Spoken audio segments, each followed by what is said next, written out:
Nous sommes sur le Salon des maires 2019 sur le stand de la Fédération nationale des travaux publics. Bonjour Jean-François Dornier. Bonjour. Vous êtes président du directoire de regard BTP qui est en charge d'épargne retraite du groupe ProBTP. Alors j'aimerais qu'on parle du projet de loi de finances 2020 et particulièrement du financement de la sécurité sociale. Il va y avoir cette année, a priori à nouveau, la fameuse prime Macron. Qu'est-ce que ça va impliquer pour les entreprises ?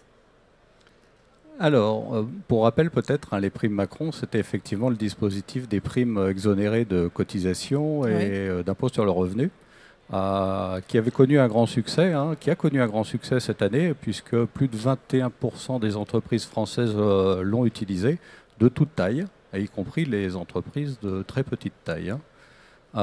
Donc ça va être reconduit, effectivement, très probablement, à condition que la loi soit votée, mais avec une nouvelle disposition, à condition que l'entreprise dispose ou ait mis en place un accord d'intéressement avant le 30 juin 2020. Donc ça, c'est la nouveauté de cette année. Qu'est-ce que ça implique exactement ? C'est effectivement la nouveauté de cette année et ça implique que les entreprises qui ne disposent pas aujourd'hui d'un accord d'intéressement devront se poser la question de savoir comment rédiger un tel accord. C'est-à-dire qu'ils vont devoir eux-mêmes concevoir leur propre accord d'intéressement ? Tout à fait, avec beaucoup de questions qui peuvent se poser, notamment pour un chef d'entreprise d'une TPE qui ne va pas forcément savoir comment s'y prendre. Bien sûr. Et qui pourrait éventuellement, donc, du coup, être découragé de verser ces primes qui sont pourtant attendues par ses salariés très probablement. Donc, comment faire ? Comment faire ? Alors, fort heureusement, pour les entreprises du bâtiment et des travaux publics, les partenaires sociaux ont négocié, et la Fédération des travaux publics a signé cet accord, un accord de branche d'intéressement en 2018. Et la grande vertu de cet accord, c'est que les entreprises du bâtiment et des travaux publics pourront s'y raccorder très facilement.